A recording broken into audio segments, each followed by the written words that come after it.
स्वामी रामानंद तीर्थ विद्यापीठाचे पहिले कुलगुरू माजी खासदार डॉक्टर जे.एम. वाघमारे सरांचा मी विद्यार्थी राहिलेलो आहे.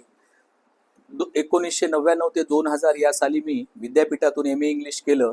एम ए इंग्लिश चालू असताना सरांचा कालावधी नुकताच संपलेला होता. आम्ही त्यांना वेळोवेळी भेट घ्यायची. सर आम्हाला पुस्तके नाहीत, सर आम्हाला टीचर बोलवा, सर यांना बोलवा, आणि सर ते त्यांना हे करायचे. खरं म्हणजे सेवानिवृत्त झाल्यावर त्यांनी लक्ष देण्याचं काही कारण नव्हतं, परंतु त्यांची जी ओढ होती की विद्यापीठामधलं भाषा संकुल उभा टाकलं पाहिजे, त्यासाठी त्यांनी आटोकाट प्रयत्न केले. अनेकांना बोलावलं. माझे पीएचडीचे संशोधक मार्गदर्शक डॉक्टर एल.एस. देशपांडे सरांना त्यांनी चार्ज दिला. त्यांच्या घरची सगळी पुस्तके त्यांनी आम्हाला ऍक्सेस दिला. स्वतःची पुस्तकेही दिली. आणि आम्हाला माझी परिस्थिती बरोबर हलाख्याची असल्यामुळं सरांनी माझी EBC वसतिगृहामध्ये सोय केलेली होती. आणि मग तेव्हा मी इतका भरपूर अभ्यास केला. माझा रिझल्ट आल्यानंतर मी सरांना भेटायला गेलो होतो.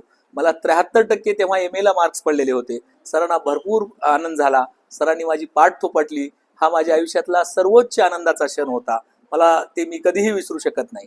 त्यानंतर सेकंड पार्टलाही मी हे झालो. सेट पास झाल्यावर मी सरांना भेटायला गेलो होतो. त्यानंतर त्यांनी मला सांगितलं की तू पीपल्सला जॉईन कर. पीपल्सला मी इंगोले सरांना बोलतो, आणि त्यांनी मला पीपल्सला जाण्याचा सूचना केली. मी त्यावेळेस BEd करत होतो. ते म्हणत होते की तुला BEdची काय आवश्यकता आहे, आता तू सेट पास झालेला आहेस तर BEd करू नकोस. तर मी म्हणलं नाही सर, आता ऍडमिशन घेतलेलं आहे. मला वाटलं नव्हतं की सेट पास इतक्या लवकर होईल, आणि म्हणून मी सेट झाल्यानंतर आता ते परीक्षा देतो.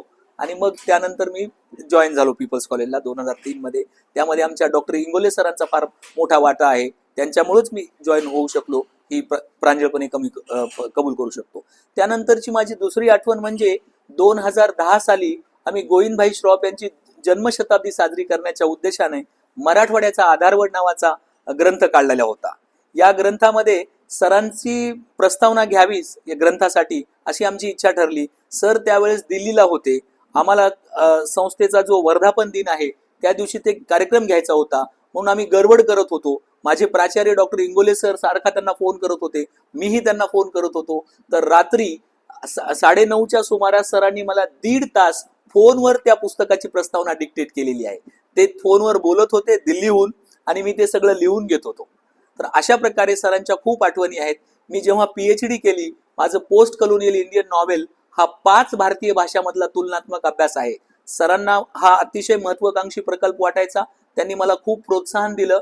अशा स्वरूपाचं काम होणं गरजेचं आहे असं ते मला नेहमी म्हणायचे.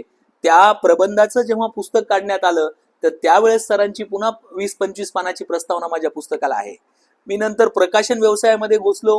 प्रकाशन व्यवसायात अनेक पुस्तकांना, किमान 25 पुस्तकाला सरांच्या प्रस्तावना असतील. तर नवीन पिढीतील नवीन लेखक प्रकाशक उभे टाकतायत यासाठी सरांचं कटाक्ष असायचा. सरांची जी थिअरी होती, बोले तैसा चाले त्यांची वृंदावी पाऊले, ती कटाक्षाने पाळायचे. जे बोललं, जो शब्द दिला तो त्यांनी कधी अवहेलना केली किंवा पुन्हा पाळला नाही असं कधीही झालेलं नाही. तर अशी rarest of the rare great, त्यांना मी असं म्हणेल, ते मराठवाड्याचे एक प्रकारचे सॉक्रेटिस होते.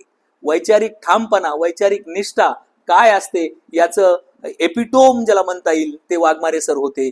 त्यांनी कितीही मोठी आमिषे आली तरी तत्वापासून ढळले नाहीत. एकदा त्यांना गोपीनाथराव मुंडे साहेबांचा फोन आला होता. त्यांनी सांगितलं की तुम्ही BJP मध्ये या, तुम्हाला खासदार करू, तुम्हाला हे करू. तर सरांनी नम्रपणे नकार दिला की मी आयुष्यभर BJPच्या आयडिओलॉजीला विरोध करत आलेलो आहे. फुले, शाहू, आंबेडकर हेच माझे दैवत आहेत, त्यामुळे मला माफ करा, मी तुमच्या पक्षात येऊ शकत नाही. आणि मग रिटायर झाल्यानंतर त्यांनी लातूरचं नगराध्यक्ष पद स्वीकारलं. ते जनतेतून लोकनियुक्त झालेले पहिले नगराध्यक्ष होते. संपूर्ण किल्ला विलासरावांचा बालेकिल्ला होता, काँग्रेसचा बालेकिल्ला होता. त्याही परिस्थितीमध्ये सरांनी निष्ठेनं काम केलं. विलासरावही मोठ्या प्रवृत्तीचे व्यक्तिमत्व होते. त्यांनी दोघांनी समन्वयाने लातूरला अगदी पुढे घेऊन गेले, विकास केला लातूरचा. त्या दोघांनाही मानावे तेवढे त्यांचे मराठवाडा ऋणीच आहे दोघांचाही, असं मी म्हणेल. त्यानंतर सरांना राज्यसभेचं खासदार झाले सर, आणि उत्तुंग अशा प्रकारचं त्यांचं व्यक्तिमत्व होतं. सरांना मी भावपूर्ण आदरांजली वाहतो. थांबतो. धन्यवाद.